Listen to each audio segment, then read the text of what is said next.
Boa noite a todos. Gostaria de começar agradecendo ao companheiro Osmar, à companheira Ana Leia e ao conjunto dos integrantes do Espaço Max, aqui de Campo Mourão, pelo gentil convite para estar com vocês.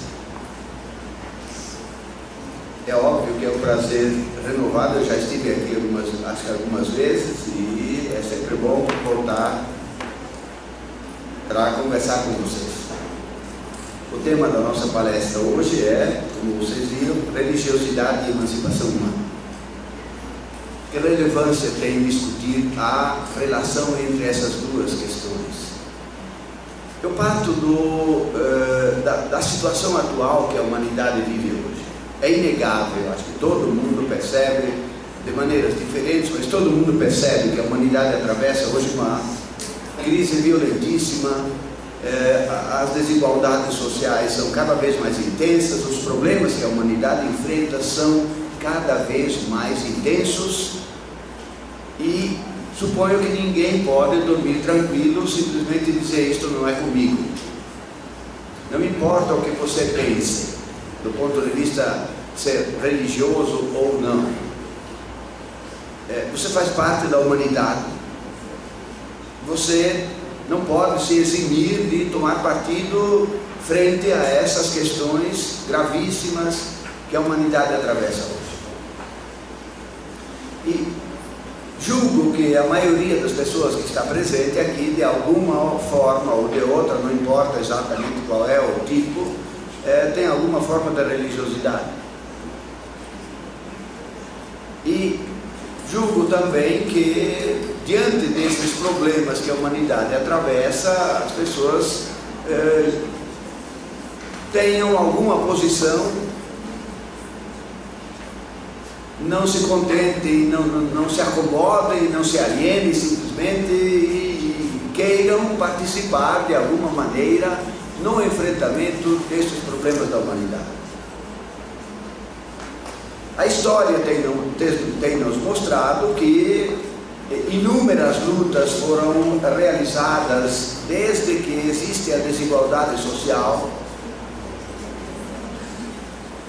tentando construir uma forma de sociabilidade em que todos os indivíduos possam viver uma vida digna e possam superar a opressão do homem pelo homem, a exploração do homem pelo homem, as desigualdades sociais de todo gênero. As lutas que foram travadas ao longo de alguns milhares de anos foram enormes. Mas nós nos encontramos hoje numa determinada situação e vamos refletir a partir desta situação concreta. Veja, de um lado, as pessoas que têm algum tipo de religiosidade, já precisando, eu vou usar a palavra religiosidade e não religião, e não é à toa, porque quando a gente fala em religião, já pensa em religião cristã, ou religião judaica, ou religião muçulmana, algo jamais institucionalizado. Mas há pessoas que não são nem cristãs, nem judias, nem muçulmanas, que têm outras N formas de religiosidade. Então, por isso que eu penso que a palavra religiosidade abarca todo e qualquer tipo de crença em algo que transcenda este mundo. Vamos ficar nessa conceituação inicialmente muito genérica. Então, todas as pessoas que têm algum tipo de religiosidade que despertam para os problemas da humanidade hoje, devem de alguma maneira se perguntar: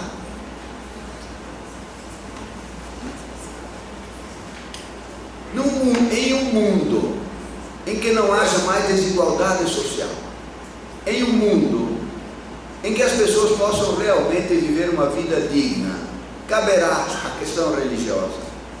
Haverá em um mundo assim liberdade religiosa? As pessoas poderão livremente acreditar naquilo que quiserem ou serão impedidas disso? Como é que eu vou me situar diante disso? Eu vou vou me engajar numa luta por uma sociedade, e vocês sabem que ao longo dessas lutas, especialmente nas últimas tentativas revolucionárias, nas últimas tentativas de superar a desigualdade social e construir uma sociedade autenticamente humana, plenamente emancipada, muitas pessoas de caráter religioso participaram disso. E ao mesmo tempo, muitas pessoas ateias de caráter não religioso também participaram. Mas, de um lado, a condução desses processos de transformação social sempre esteve, digamos, mais a cargo de pessoas não religiosas. E, do ponto de vista teórico, vocês sabem que a teoria que orientou, dando nome aos bois agora, tanto a Revolução Russa, quanto a Revolução Cubana, a Revolução Chinesa, a Revolução Vietnamita, todas essas tentativas de construir uma sociedade emancipada, a teoria que orientou todos esses esforços é a teoria baseada em Marx. Como é que foi interpretada, de que maneira, não vem ao caso aqui, mas o marxismo era, digamos, a teoria que de alguma maneira orientava a luta por uma sociedade efetivamente emancipada, que nós podemos hoje chamar de socialista ou comunista, né? Tomando isto como sinônimo, embora tecnicamente não seja. Muito bem. Acontece que neste processo de luta dessas tentativas revolucionárias de construir uma outra forma de sociedade.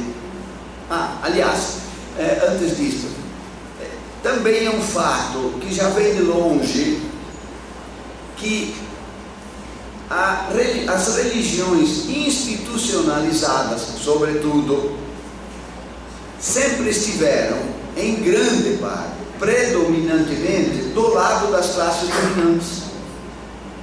Sempre estiveram, portanto, do lado daqueles que tinham a propriedade privada, porque às vezes as autoridades instituídas, religiosas, também eram grandes proprietários, né? Então, nesta luta, nesta briga, grande parte das instituições religiosas estava do lado dos exploradores, dos dominadores, das classes dominantes, das classes proprietárias, contra ou seja, contra os escravos, ou contra os servos, ou contra os trabalhadores assalariados. Isso é um fato concreto. Então, era uma situação muito complexa a luta, juntar, digamos, quem queria extinguir a propriedade privada, quem queria extinguir toda a exploração do homem pelo homem. E, de outro lado, tinha uma parte grande das instituições religiosas aliadas exatamente a todas essas instituições que defendiam a propriedade privada. Isto colocou problemas complexos, porque, de um lado, aqueles que, digamos, dirigiam a luta pela superação da exploração do homem pelo homem, baseados na teoria do Marx, interpretavam esta teoria de uma determinada maneira, e quando chegavam a tomar o poder, a tentar começar a construir esta sociedade, a concepção que eles tinham da religiosidade é de que a religiosidade é por si uma coisa ruim, está do lado das classes dominantes, é alienante e, portanto, tem que ser eliminada. Então, é um fato concreto que, tanto na Rússia, na União Soviética, quanto na China, quanto em Cuba, quanto no Vietnã, onde se tentou fazer esta mudança social radical, a religião era proibida. Então, ficou uma articulação, uma conjunção entre socialismo e ateísmo. Numa sociedade socialista não cabe a religião, e não só não pode caber, a religião é proibida, as igrejas são fechadas, as reuniões religiosas, a prática religiosa não pode ser levada a efeito, não podia ser levada a efeito nesses países. Por quê? Porque os marxistas que dirigiam essas tentativas revolucionárias interpretavam a teoria do Marx como ela afirmando que a religião é uma coisa ruim, é uma coisa alienadora, a religião está do lado das classes dominantes, ajuda a alienar as pessoas e, portanto, elas têm que ser eliminadas, e eliminada à força. De outro lado, as pessoas que, mesmo participando deste processo revolucionário e queriam realmente construir uma boa sociedade, não queriam abrir mão das suas convicções religiosas. E isto criou uma série de problemas extremamente complexos, lutas muito intensas entre o novo poder instituído e aqueles que, continuando a participar da luta revolucionária, não queriam abandonar as suas ideias religiosas. Houve tentativas de fazer um diálogo entre cristãos e marxistas ateus, enfim. Não vou me demorar nisto porque é um problema complexo, mas acho que esse diálogo não levou a canto nenhum. Não levou a canto nenhum. Por quê? Porque na tentativa de fazer o diálogo, cada um fez concessões demasiadas. Os marxistas disseram, não, então a gente admite que cometeu muitos erros, a gente não deve cometer mais esses erros, mas no fundo a religião não é uma coisa boa não. E os cristãos, por seu lado, disseram, não, nós também, os cristãos, que tinham religiosidade, convicções religiosas, também reconheceram que, afinal, as instituições religiosas muitíssimas vezes estiveram do lado das classes dominantes, ajudando a exploração da população pobre, trabalhadora, enfim. E então que também precisavam fazer um meia-culpa e reconhecer os seus erros. Mas acho que isso não é o caminho para refletir sobre essa questão. As questões que eu gostaria de levantar inicialmente, que eu acho que se colocam para os dois lados, são as seguintes.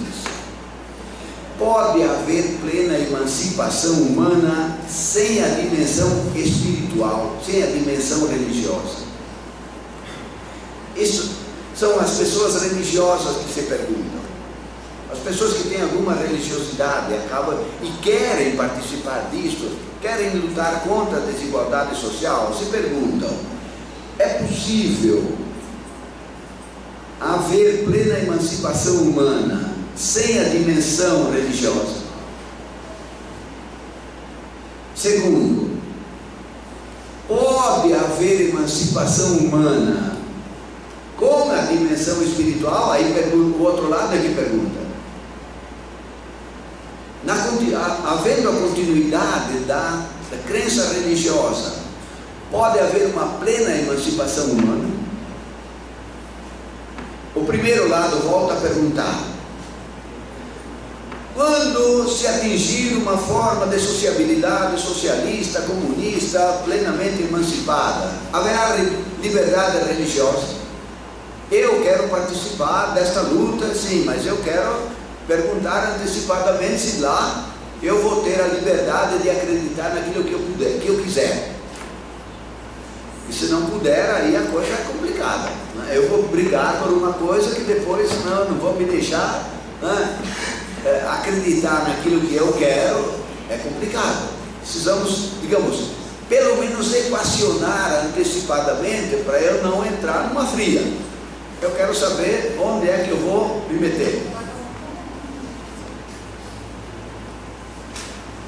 E, como eu dizia, das experiências de tentativas de revolução socialistas, pareceu que havia uma incompatibilidade radical entre socialismo e religiosidade.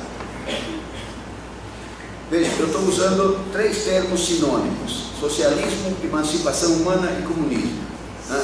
Há diferenças, mas eu vou, por brevidade de exposição, usá-los como sinônimos.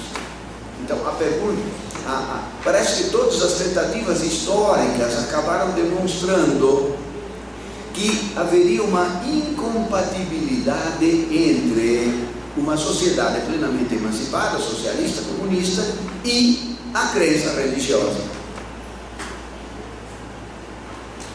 Bom, eu acho que a gente deve reexaminar esta questão com mais calma. Não tem minha fala não tem nenhum interesse em convencer ninguém a acreditar ou deixar de acreditar em isto ou naquilo. A minha intenção é refletir de maneira rigorosa, de maneira racional, de maneira tranquila e clara sobre esta problemática. A conclusão final decorrerá de toda a minha exposição, e aí, obviamente, cada um continuará achando e pensando aquilo que achar melhor, mas terá que examinar os meus argumentos também com a mesma calma e a mesma tranquilidade e rigor com que eu vou expor. Para a gente responder a esta questão, como é que se é possível e em que medida se pode articular a religiosidade com a emancipação humana, eu tenho que responder a 2 questões. Primeiro, o que é emancipação humana? Segundo, o que é religiosidade? E para responder a essas 2 questões, eu tenho que me basear em 3 princípios fundamentais. Do ponto de vista metodológico, eu tenho que perguntar qual é, para ambas essas questões, para a religiosidade e para a emancipação humana, eu tenho que perguntar qual é a origem, qual é a natureza e qual é a função social de cada uma dessas 2 categorias. Qual é a gênese, a origem da emancipação humana e da religiosidade? Qual é a natureza de cada uma destas categorias, destas atividades humanas? E qual é a função social, ou seja, no processo histórico-social, no processo de autoconstrução da humanidade, no processo de reprodução do ser social, qual é a função que a emancipação humana cumpre e que a religiosidade cumpre? Na medida que a gente for respondendo a isto, a questão inicial vai ficando mais clara.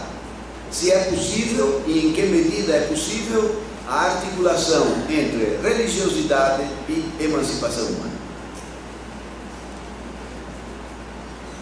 Vamos começar então, porque é uma questão mais ampla, perguntando esclarecendo o que é emancipação humana.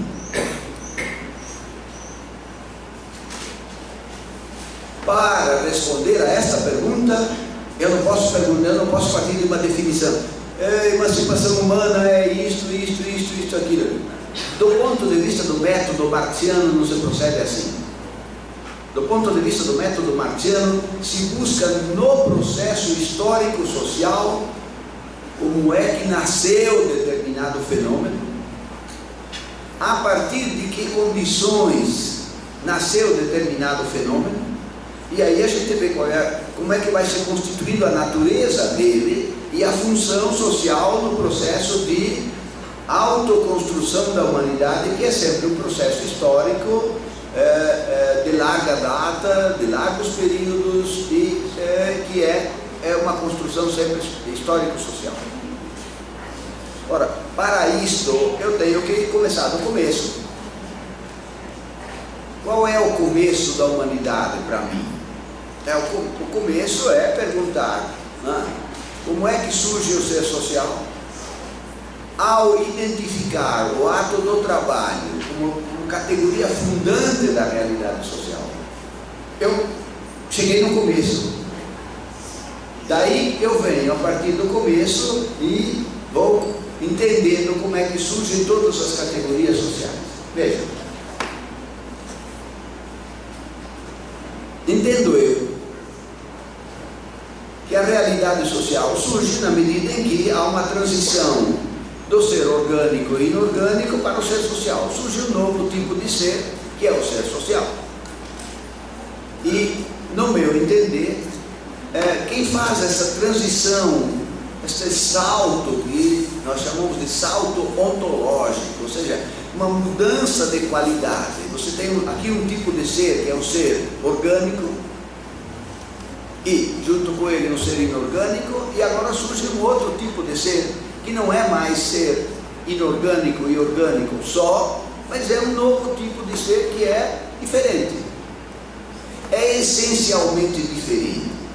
Quem faz este pulo do gato aí é quando aqueles primatas superiores, uma parte deles começa a trabalhar, começa a transformar intencionalmente a natureza, criando todas as coisas objetivas, toda a riqueza objetiva necessária à satisfação das necessidades humanas, e nesse processo se criando a si mesmo, criando as ideias, a razão, a subjetividade, os sentimentos, os desejos, as paixões, enfim, tudo que se chama de subjetividade. Nesse processo,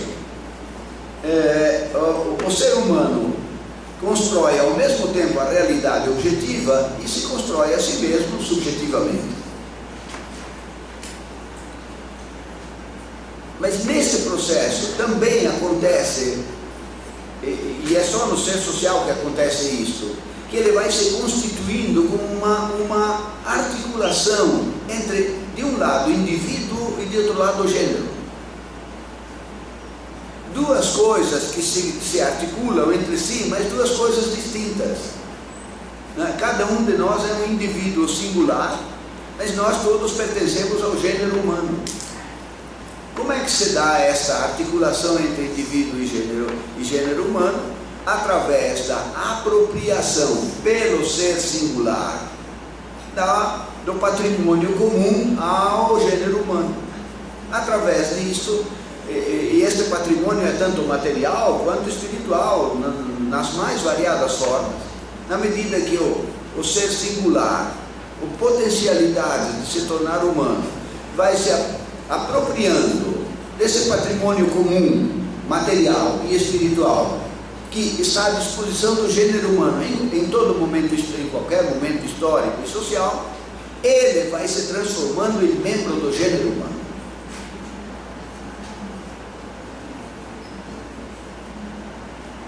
Ora, isso nos mostra que há uma relação entre muito clara e muito próxima, muito radical entre a forma do trabalho e a forma do ser humano.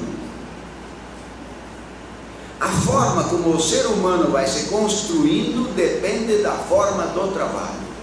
Peguem a história e vejam, lá na comunidade primitiva os homens trabalhavam de determinada maneira.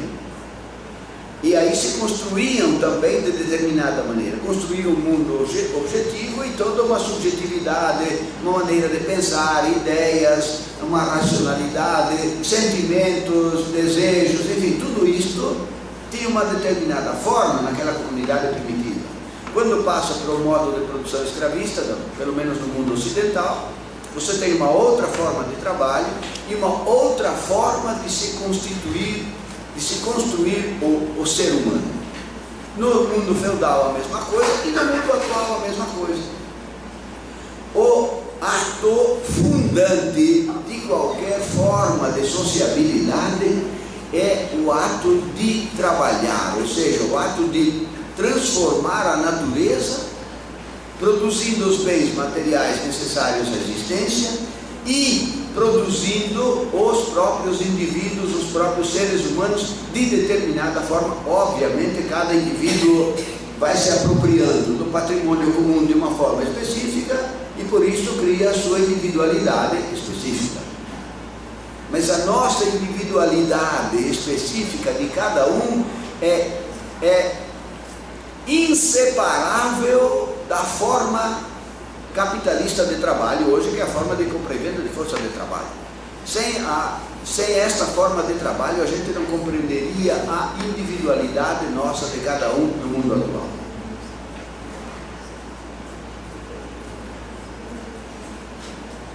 Acontece que, ao longo do processo histórico, a humanidade, durante milhares de anos, viveu naquela chamada comunidade primitiva, portanto, naquela forma de trabalho primitiva e que constituía a humanidade daquela maneira primitiva. Num determinado momento, houve uma transição no interior do ser social para a sociedade de classes. Surgiu todo o problema da propriedade privada, da exploração do homem pelo homem, da desigualdade social, e isto teve um impacto profundo na forma de ser da realidade social. Isto levou à constituição do processo de alienação. A partir da existência da propriedade privada, as forças sociais que na comunidade primitiva eram comuns a toda a comunidade, eram geridas por toda a comunidade, elas são cindidas. As determinadas forças sociais são separadas, toda a sociedade vai ser organizada agora para sustentar aqueles que não trabalham à custa daqueles que trabalham. Há, portanto, uma cisão entre o trabalho de direção da sociedade, de ordenamento da sociedade, e entre aqueles que produzem a riqueza material da qual viverá toda a sociedade.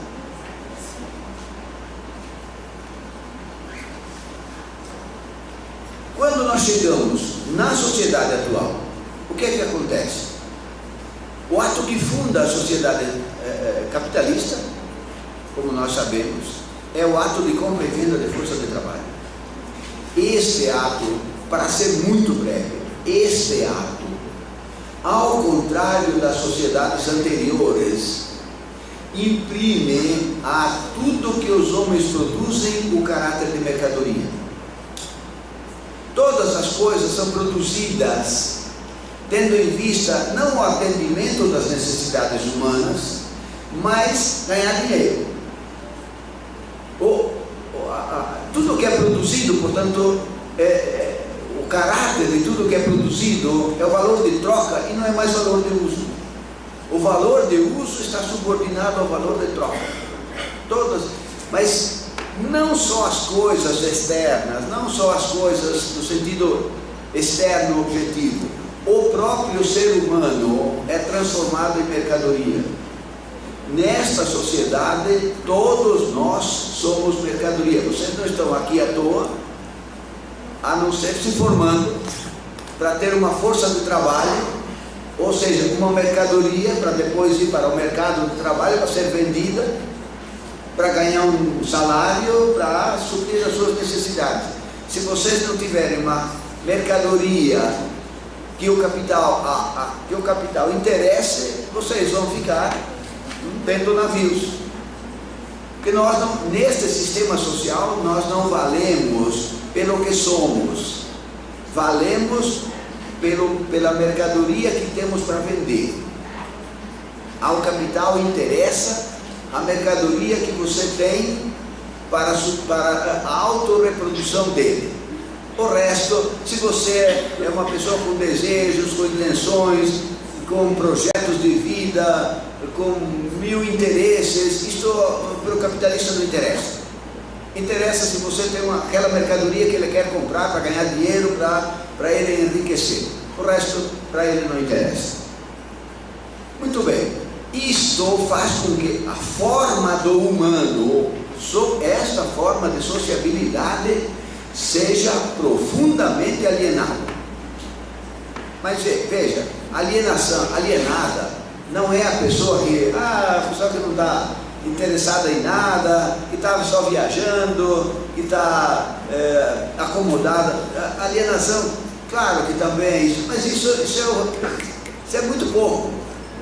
A alienação acontece quando você vende a sua força de trabalho. O outro se apropria desta força de trabalho e enriquece à sua custa. Mas é preciso ir mais fundo.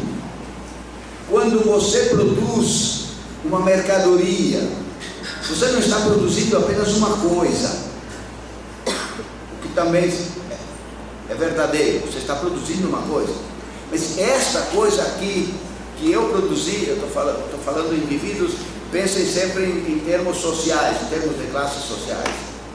Esta coisa aqui que o trabalhador produz não é apenas uma coisa. Por quê? Porque para produzir isto ele tem que gastar as suas energias mentais e físicas. Sem isto não há possibilidade de produzir todos os bens materiais necessários à existência humana. Ou seja, a vida do trabalhador é a vida do trabalhador mental, espiritual e física que é transferida para as coisas. Então, quando você tem uma coisa na mão, você não tem apenas uma coisa na mão, coisa no sentido coisal. Você tem uma coisa social. Você tem vida humana incorporada aqui. Só que, ao contrário dos sistemas anteriores, em que as coisas eram produzidas para serem usadas, nesse sistema social, essas coisas são produzidas para gerarem lucro para o capitalista. A mercadoria que você produziu vai para a mão do capitalista, você fez um contrato de trabalho, ele alugou a sua força de trabalho, você produz a mercadoria, com uma pequena parte ele paga o seu salário e o resto é dele. É dele, ele não está fraudando você, você fez um contrato bonitinho, aceitou tudo e paciência, agora você está dentro desse sistema social no qual você produz a mercadoria e outro enriquece.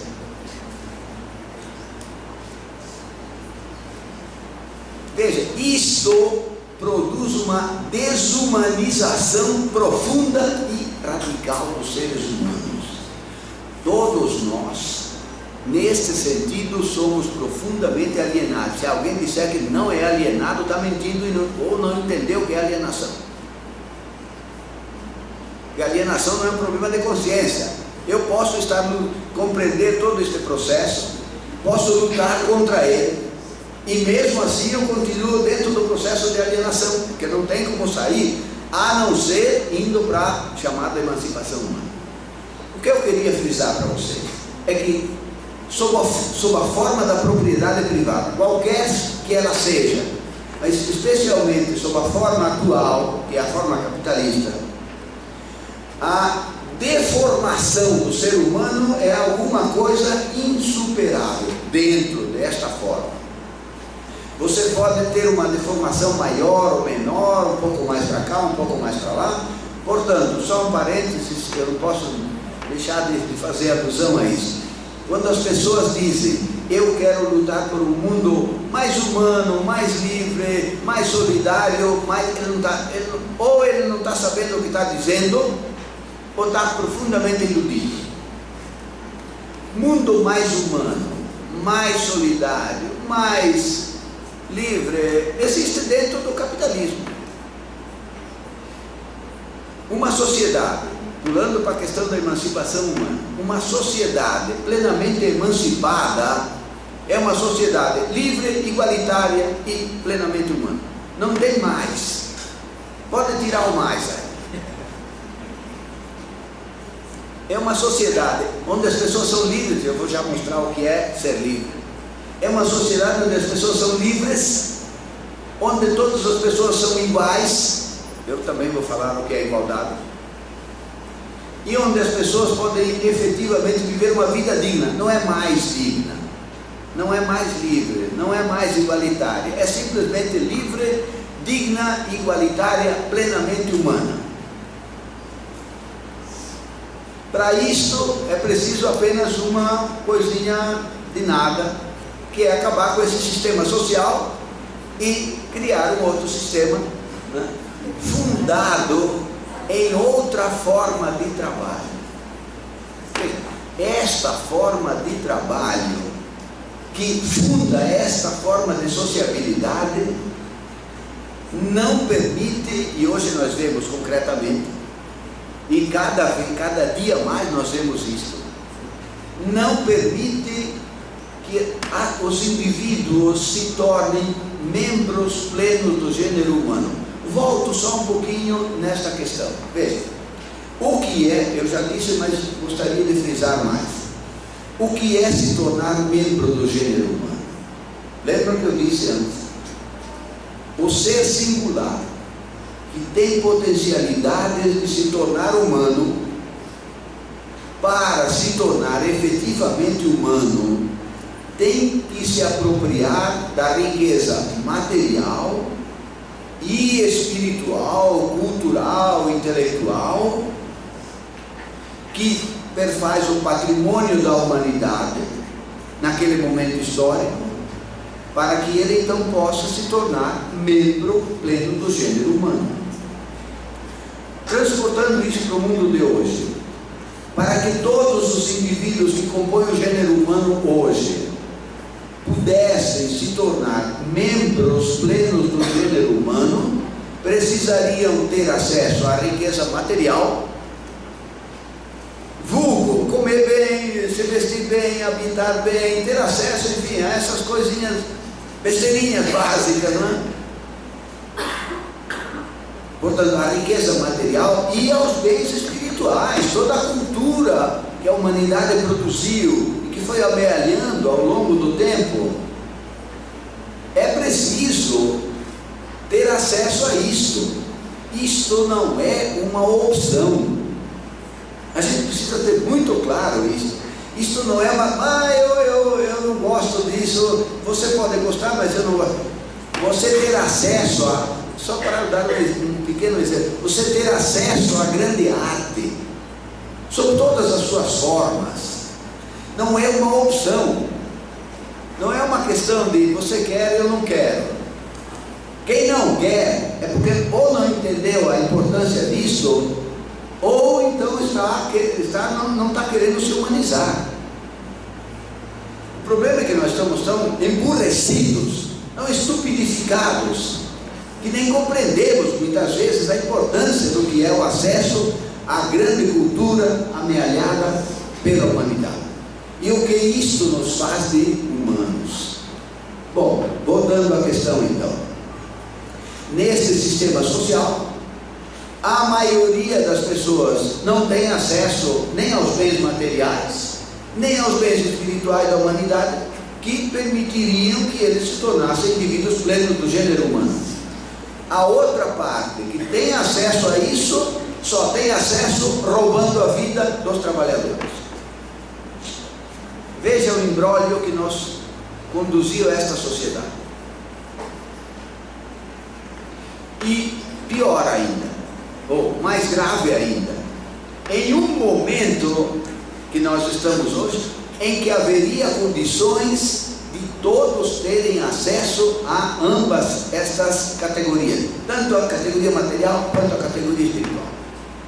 Não tem dúvida nenhuma quanto a isso. Todo mundo hoje poderia viver muito bem e ter acesso a todos esses bens materiais e culturais. Isso agrava muito mais a situação. Bom, muito bem, então, para construir uma sociedade plenamente humana, é preciso superar essa forma de trabalho, porque ela é o fundamento.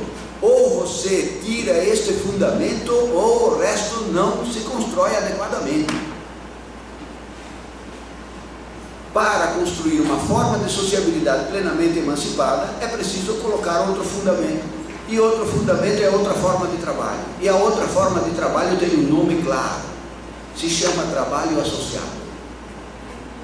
Trabalho associado é uma forma de trabalho em que todos aqueles que têm condições contribuem para produzir a riqueza.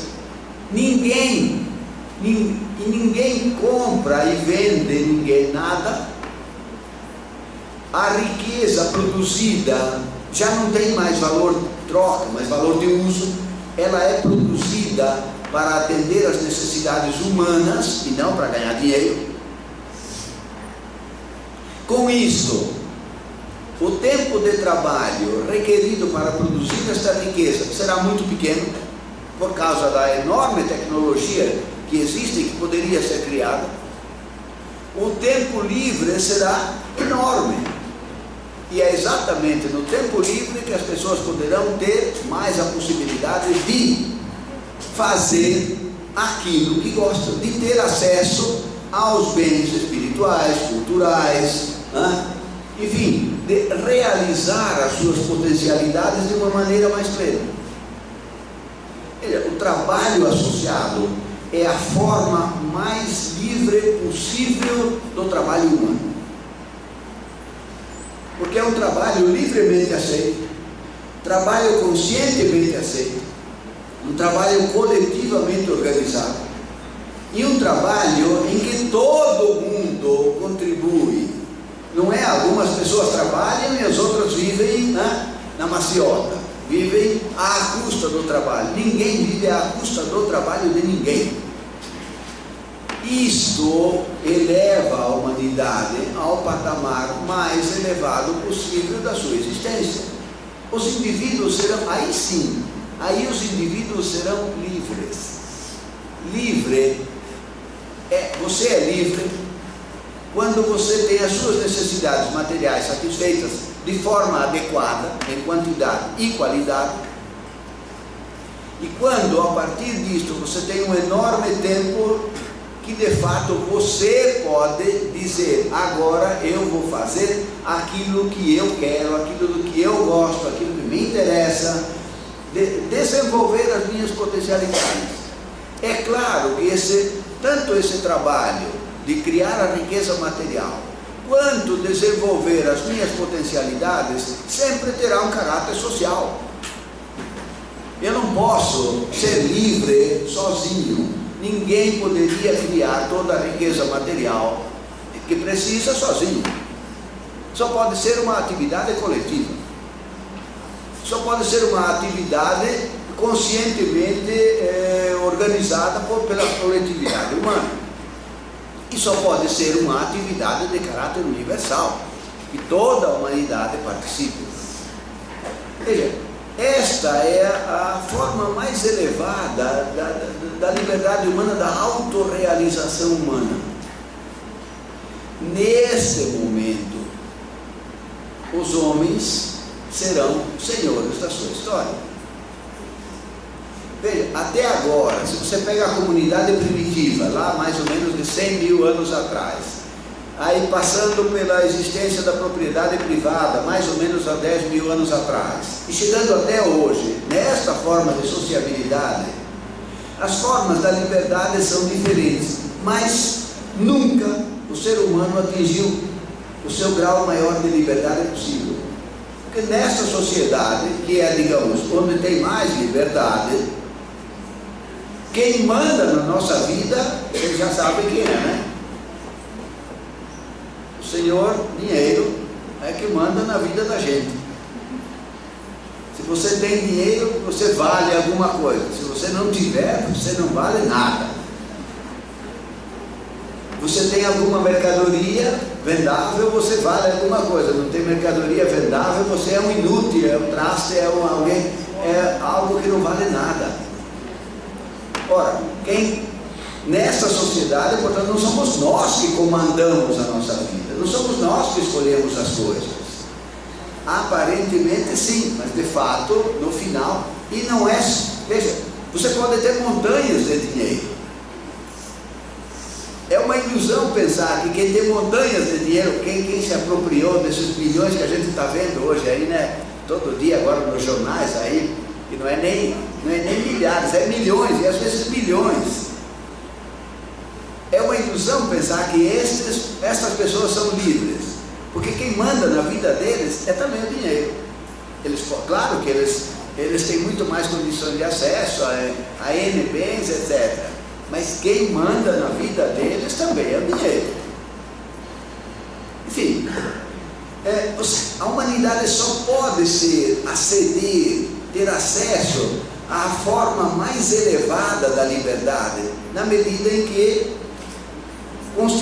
supera esta forma de sociabilidade e crie uma forma de sociabilidade cujo nome é socialismo ou comunismo ou emancipação humana.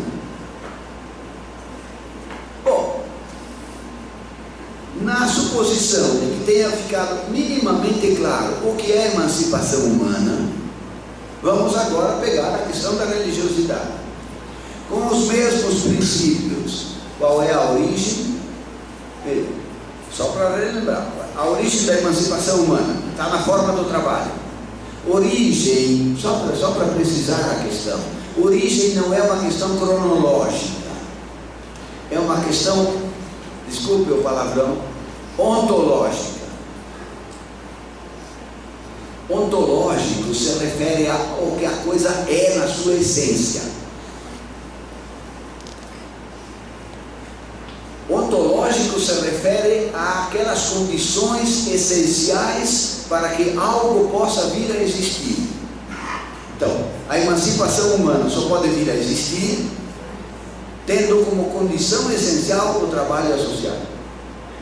É nesse sentido que eu estou falando em origem, não no sentido de vocês poderão encontrar aliás, a maioria, a grande maioria dos autores que escreveu sobre a questão religiosa faz uma história das religiões, ou uma sociologia das religiões, ou uma filosofia das religiões, enfim. O que eu pretendo aqui é fazer uma ontologia da religiosidade, ou seja, buscar a origem ontológica da religiosidade, buscar as condições que deram origem essenciais que deram origem à religiosidade, abstraindo daí a natureza dela e verificando ao longo do processo histórico, então, qual é a função que a religiosidade, ou as funções que a religiosidade foi exercendo ao longo do processo histórico.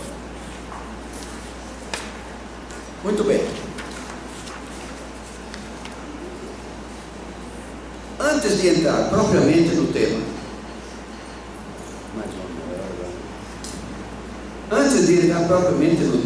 eu gostaria de fazer duas advertências fundamentais. Primeiro, a abordagem da problemática religiosa é sempre um negócio complicado. Por quê? Porque a maioria das pessoas, quando são religiosas, as pessoas quando são religiosas, já partem de um pressuposto inquestionável. Deus existe, ou o plano transcendente existe quando é uma religiosidade que não tem Deus pessoalmente, uma figura específica e tal. Há religiosidades que não têm uma figura específica de Deus, mas já parte do pressuposto que esse mundo transcendente existe e parte daí para adiante. E isso implica um tratamento não racional da problemática. Eu acho que esta questão, como qualquer outro fenômeno social, tem que ser tratada de um ponto de vista exclusivamente racional. Você não pode me sair dizendo, bom, Deus existe porque está na Bíblia. Bom, mas se eu não aceito a Bíblia, aí como é que fica? Não dá. Ou, Deus existe porque a autoridade religiosa diz que existe. Isso pode ser um argumento respeitável, mas não pode entrar aqui. A discussão tem que ser puramente racional. O argumento tem que ser puramente racional. E, ao mesmo tempo, não se pode entrar nesta problemática com preconceitos. Vamos partir do zero. Vamos abrir a questão e vamos ter coragem de enfrentar toda essa problemática, superando a segunda questão, que é o problema dos obstáculos. Muitas vezes a gente ouve dizer assim, como é possível que alguém que não acredita em Deus seja bom? Há uma associação muito forte, muito imediata entre bondade e religiosidade e maldade e ateísmo. Um cara ateu é algum problema, não pode ser lá cara muito bom. Às vezes até você encontra um cara que, poxa, um cara tão legal assim. Eu já verifiquei isso inúmeras vezes nas aulas. Você dá aula, você fala e tal, as pessoas não sabem o que você pensa. Depois, quando você parece um cara tão legal, assim, camarada, né? Um ser humano muito, muito legal. Aí você pensa, eu sou ateu. Não é possível. Não é possível, cara. Não é possível ser um cara tão legal e não acreditar em Deus. Isto já é um obstáculo. Então a gente tem que ter cuidado para não associar, até porque, obviamente, o cotidiano nos mostra. Há pessoas que são ateias que são boas, e há pessoas que são ateias que são más. Mas também há pessoas que são religiosas e são boas, e outras que são muito más. Então, a maldade e a bondade não estão ou de um lado ou de outro. A maldade e a bondade estão em todo canto. A gente não pode... Mas tem mais ainda. A abordagem despreconceituosa, tranquila, é difícil porque essa questão da religiosidade é tão forte que também é associada não só à maldade, mas à falta de sentido da vida, do mundo. Afinal de contas, se você não acredita em Deus, que sentido tem a vida? De onde nós viemos? O que estamos fazendo aqui? Vamos para onde? E, como dizia um personagem de um romance de Dostoiévski, bom, se Deus não existe, tudo é permitido. Viram? Se Deus não existe, acabaram os seus valores, virou uma zona. Todo mundo pode fazer o que dá na telha, não existe mais parâmetros para você julgar o que é melhor, o que é pior, porque aí não tem mais. Bem, a gente tem que primeiro se fazer uma suspensão dessas questões. Isto é um obstáculo.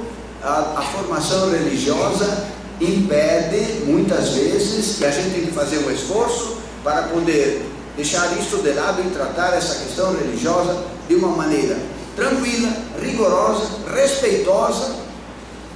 O que eu vou fazer aqui agora não é julgamento de valor, é compreensão de como isso surgiu no processo histórico, qual é a natureza da religiosidade e qual é a função que ela cumpre no processo de reprodução do ser social.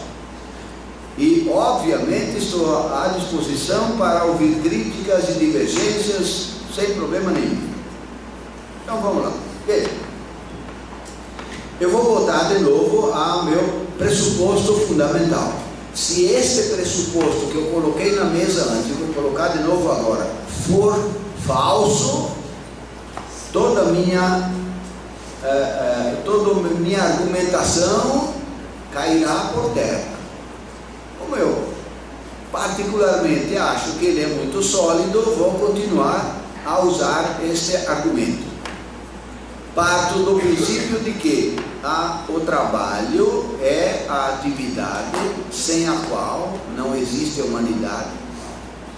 Mas além disto, o trabalho, que é uma transformação intencional da natureza, leva o ser humano a criar o mundo objetivo, toda a riqueza objetiva, e ao mesmo tempo leva o ser humano a se criar a si mesmo. Muito bem, mas a realidade social não é constituída só pelo trabalho.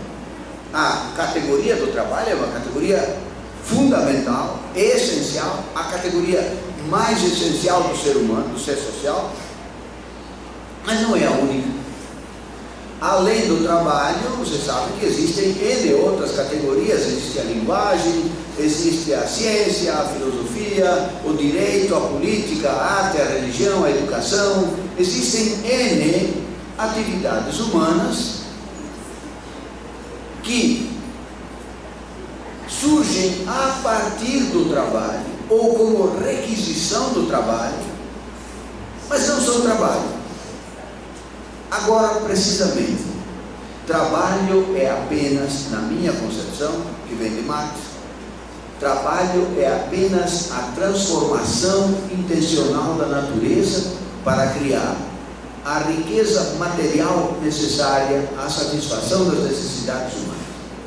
Só isso é trabalho.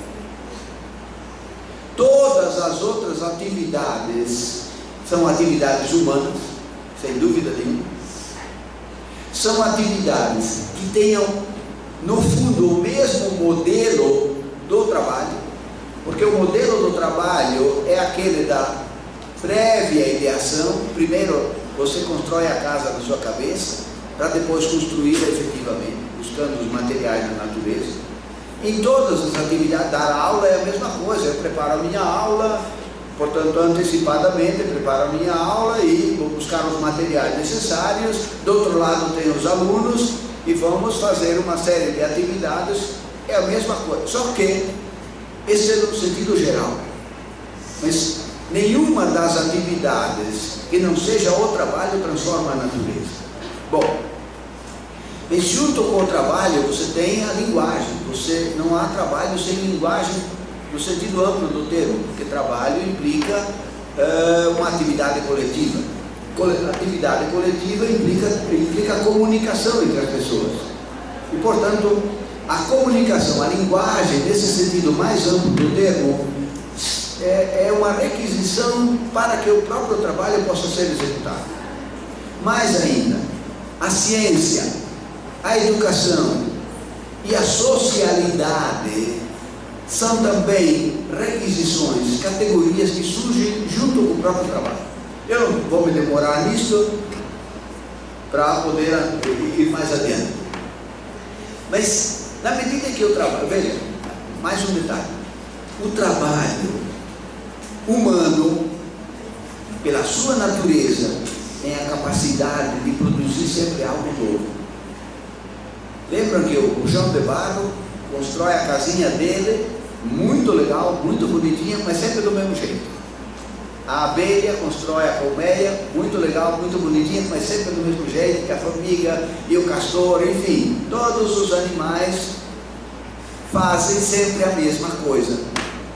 O único animal que faz uma coisa sempre diferente é o ser humano. Pode ser pior do que, como diz o Marx, o pior arquiteto é melhor do que a melhor abelha, mas a gente não sabe de nenhuma colmeia que tenha caído na cabeça das abelhas, a não ser quando alguém derruba. Mas casas e prédios que caem na cabeça das pessoas, a gente sabe demais. No entanto, o trabalho humano tem uma constituição radicalmente diferente. Porque você constrói uma casa hoje e quando você construiu aquela casa, você já é diferente, você não é o mesmo já. Você tem habilidades, conhecimentos, está numa situação diferente. Na próxima casa que for construída, você já vai incorporar aqueles, melhorando, facilitando a próxima construção. E é isso que faz o ser social construir coisas cada vez novas. Ora, na medida em que o trabalho faz isso, vai tornando a humanidade cada vez mais complexa.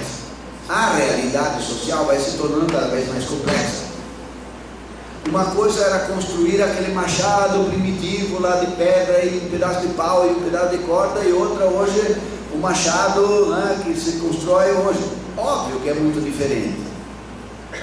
E isso torna a realidade objetiva mais complexa e a realidade subjetiva também mais complexa.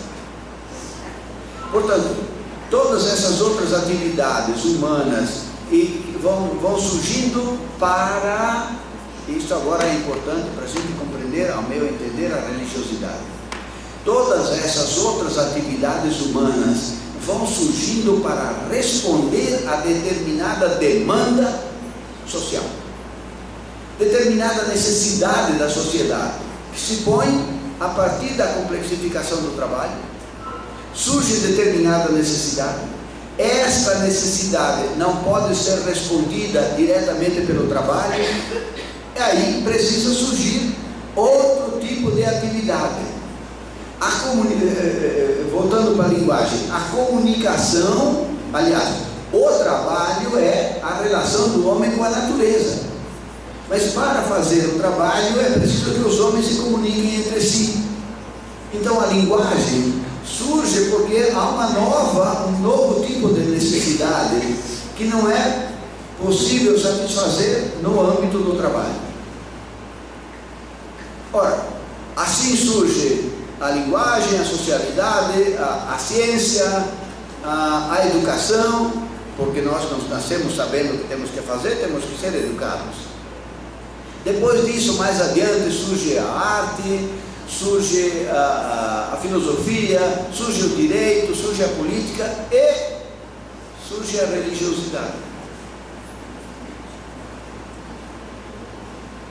Na medida em que o ser social vai se complexificando, na medida em que você acompanha essa complexificação da realidade social, você percebe que há um afastamento dos homens, dos seres humanos em relação à natureza. No começo, os seres humanos eram muito colados com a natureza. Os próprios indivíduos humanos não tinham noção de que eles não eram algo diferente da natureza. Era muito gregário, era muito rebanho. O afastamento dos homens em relação à natureza, portanto, a constituição da realidade social como algo diferente da natureza, como algo que depende da natureza, mas como algo que é profundamente diferente da natureza, levou milhares de anos. Essa construção tanto da realidade objetiva mais complexa, quanto da realidade subjetiva mais complexa, levou milhares de anos.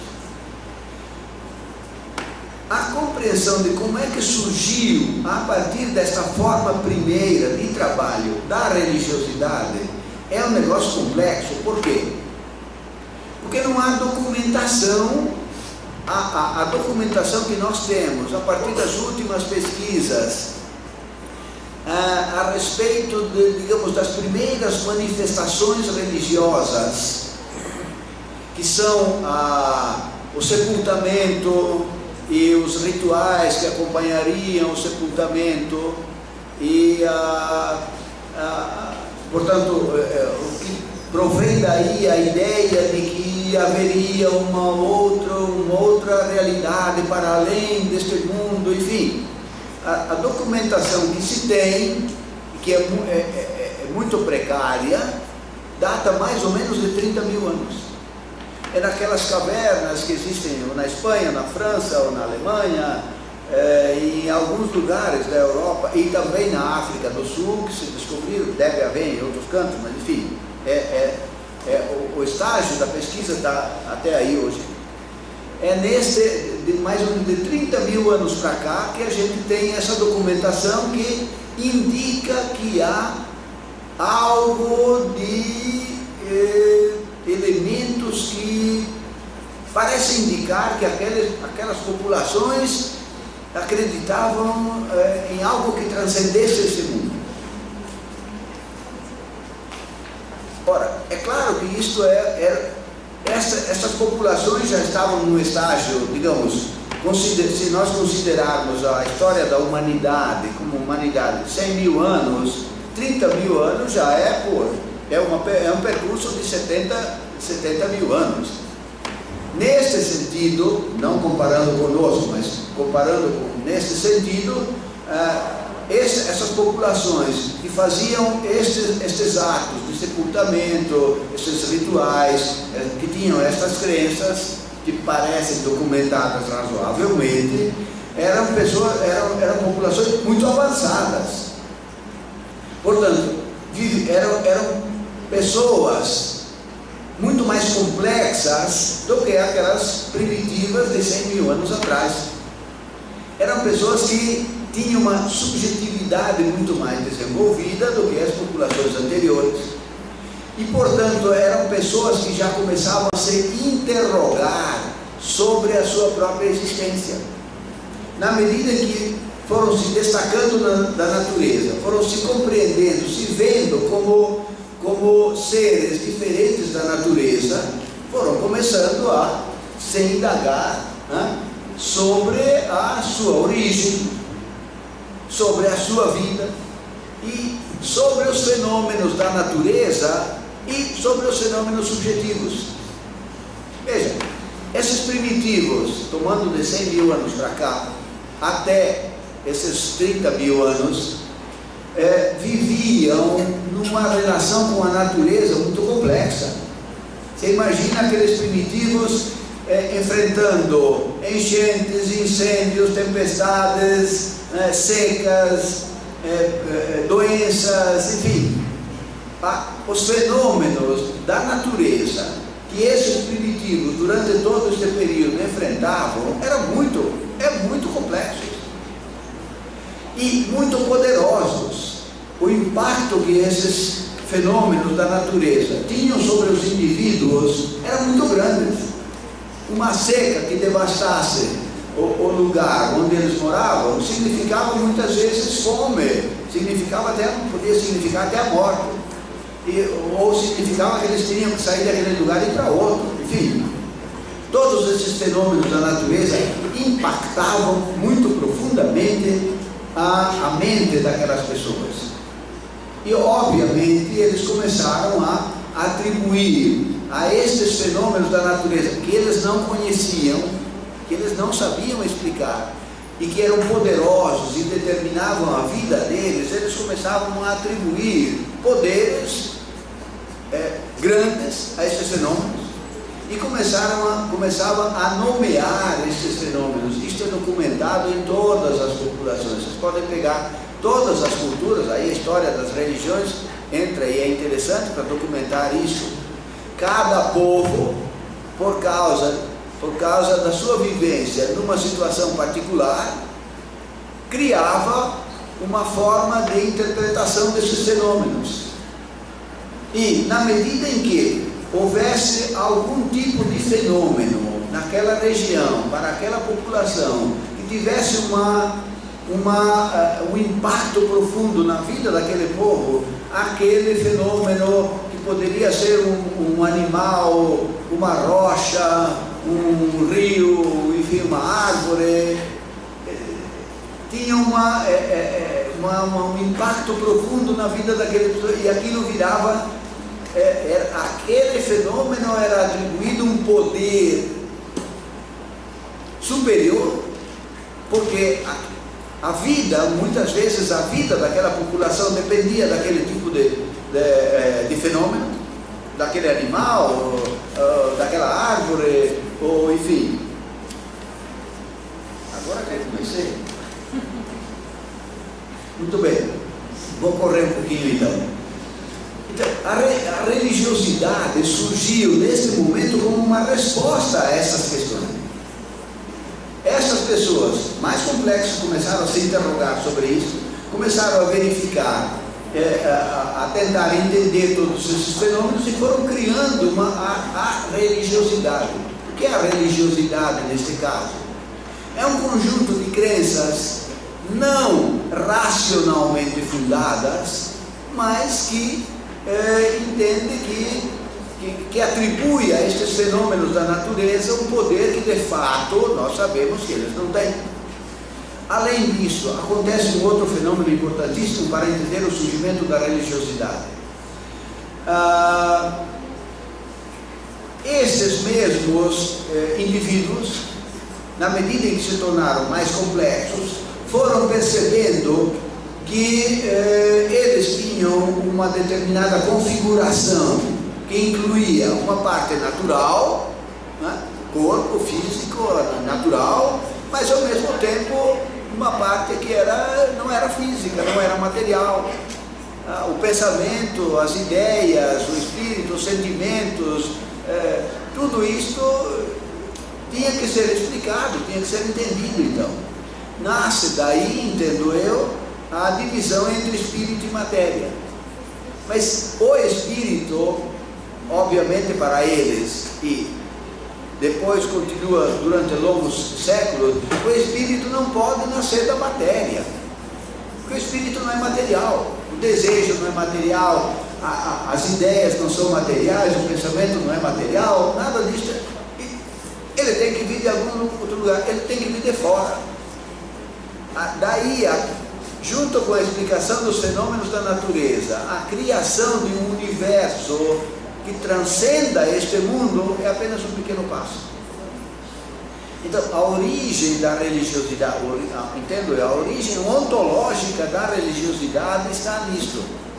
Um conjunto de fenômenos, de situações em que as pessoas se encontram, que demandam explicação, e a explicação não pode ser dada pela ciência, porque ainda não há ciência suficiente, não pode ser dada pela racionalidade, porque a racionalidade ainda é muito baixa, é dada pela interpretação, pelo impacto que esses fenômenos têm na vida daquelas pessoas.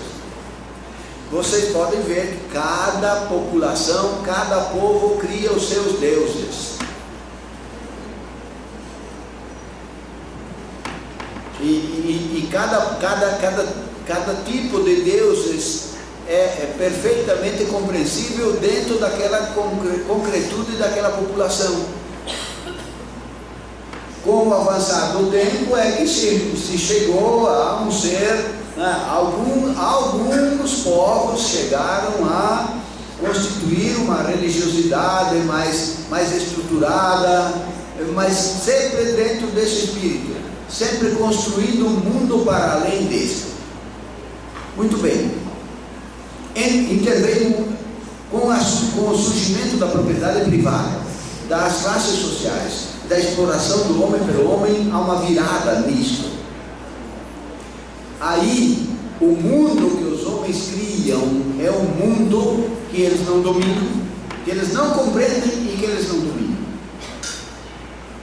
E que é um mundo onde a desigualdade social, a violência, a maldade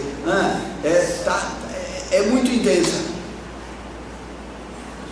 E, de outro lado, as pessoas aspiram a uma vida boa, a uma vida melhor, a uma vida mais digna, mas sentem que nesse mundo não é possível.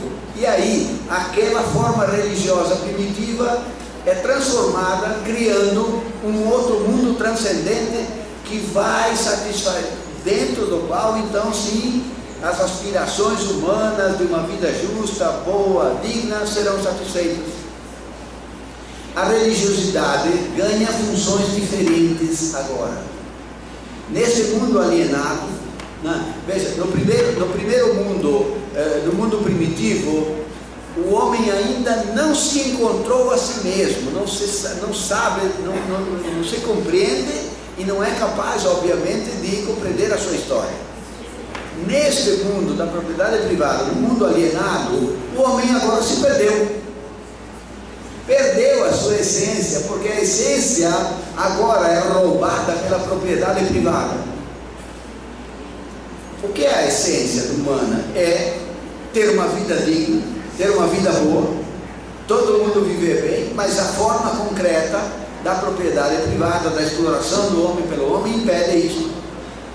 Os problemas sociais se avolumam e aí é criado todo um outro mundo para além deste, no qual sim, aí sim, neste outro mundo a vida poderá ser boa, todo mundo vai viver bem, enfim. Aí cada forma religiosa particular vai dar uma forma particular a isto. Mas no fundo é isto.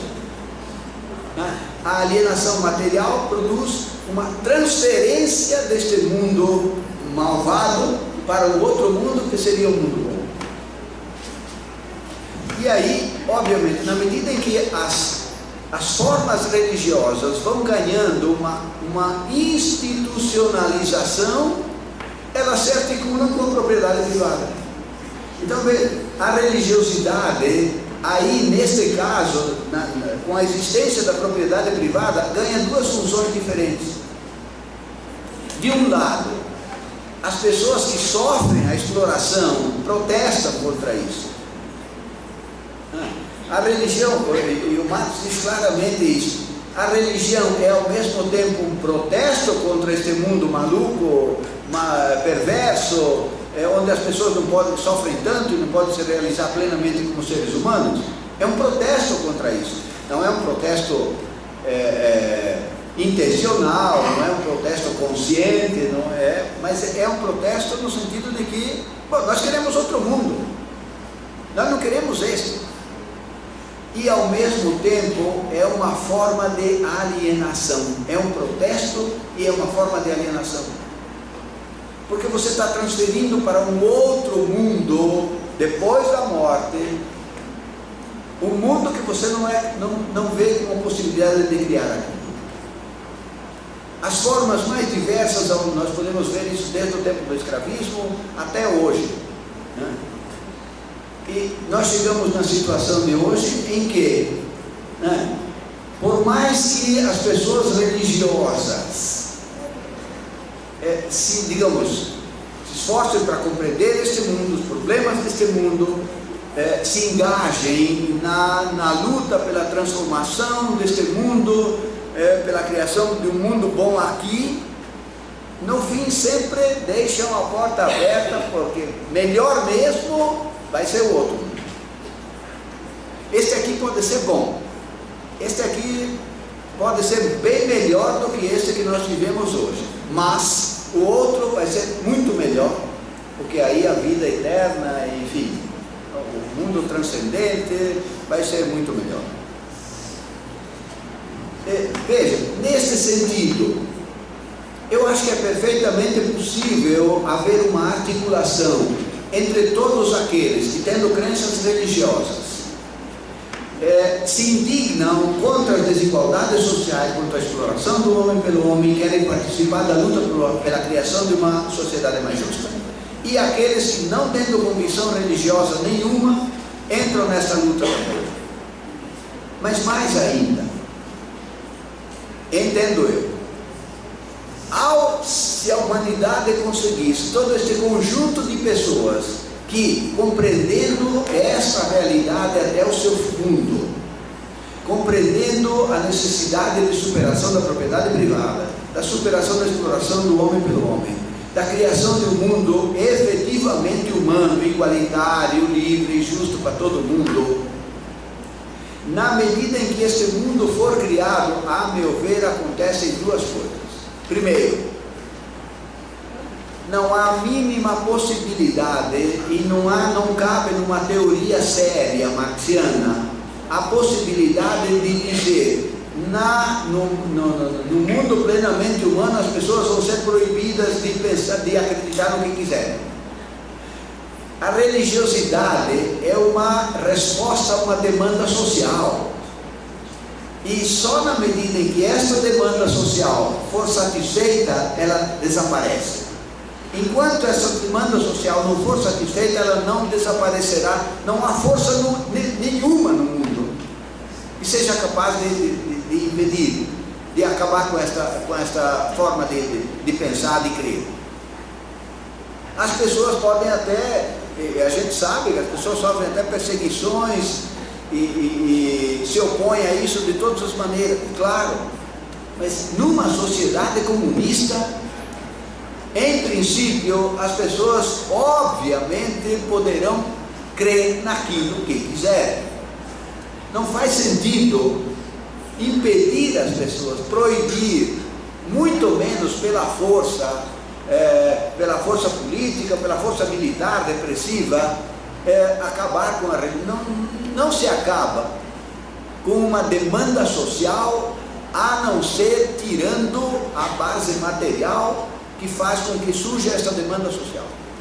E a base material da religiosidade, entendo eu, é exatamente o fato de que, nesta forma de sociabilidade, em que alguns se apropriam da riqueza produzida por outros, e que alguns dominam a vida humana, em que, portanto, o conjunto da humanidade não domina a sua vida, aí as bases materiais da religiosidade existem, e elas, a meu ver, só desaparecerão na medida em que esta base material que precisa disto for eliminada.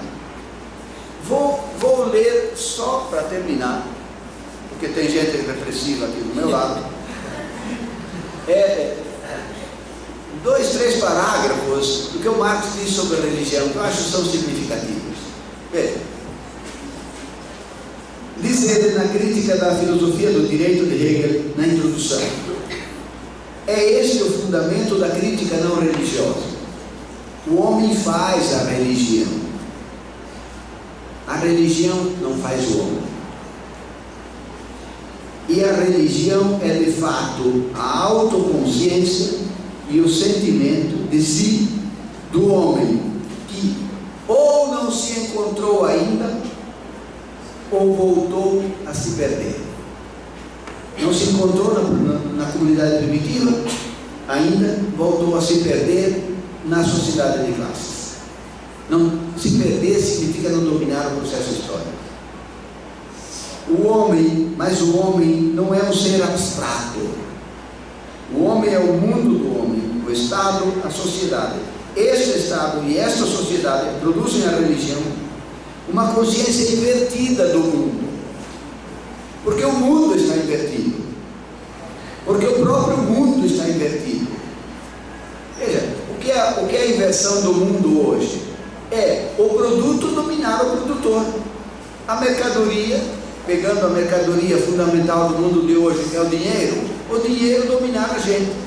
Ora, o dinheiro não é resultado da atividade da gente. O mundo invertido significa o produto dominar o produtor. O mundo desinvertido, portanto, corretamente colocado, seria o produto estar a serviço do produtor. Na medida em que o produto dominar o produtor, aí a religiosidade vem, inverte isso e cria um outro mundo, onde aí sim os homens dominariam o processo histórico. E mais um trechinho. A miséria religiosa constitui ao mesmo tempo a expressão da miséria real e o protesto contra a miséria real. Repito, a miséria religiosa constitui ao mesmo tempo a expressão da miséria real do mundo, e um protesto contra essa miséria do mundo. A religião é o suspiro da criatura oprimida, o ânimo de um mundo sem coração e a alma de situações sem alma. Aí vem a célebre frase: a religião é o ópio do povo. Se você tira essa frasezinha deste contexto, ela não tem significação nenhuma. O Marx não disse a religião é o ópio do povo e acabou. O Marx disse tudo isso. A religião é a resposta invertida do mundo, mas de um mundo que está invertido. Então a crítica, na verdade, tem mais algumas coisas, eu vou deixar dela. Na verdade, a crítica, diz ele, da religião, não é a crítica da religião, é a crítica do mundo que precisa da religião. Entendo eu, essa é a minha convicção inteiramente pessoal, e respeito todas as outras convicções, entendo eu que o mundo plenamente humano, um mundo onde há a emancipação humana, onde os homens todos possam se realizar inteiramente como seres humanos, tendo acesso à riqueza material, de qualidade e quantidade adequadas, em que o processo histórico possa ser compreendido e regido pela própria humanidade, a religião desaparecerá. Não será necessário duplicar o mundo, porque o mundo será dominado pelos próprios seres humanos. Mas isto é um processo social, não é um processo forçado. Não, volto a dizer, para que fique bem claro, todas as tentativas que eu falei antes, daquelas tentativas de revolução socialista, de acabar com a religião pela força, são absolutamente inviáveis. Não faz sentido nenhum. Não se acaba com uma demanda social pela força. Acaba-se com uma demanda social na medida em que ela seja satisfeita e que você tire a base material que faz com que ela tenha que surgir. É a mesma coisa que eu poderia fazer aqui uma similaridade com a questão do Estado, mas vou deixar de lado. Obrigado.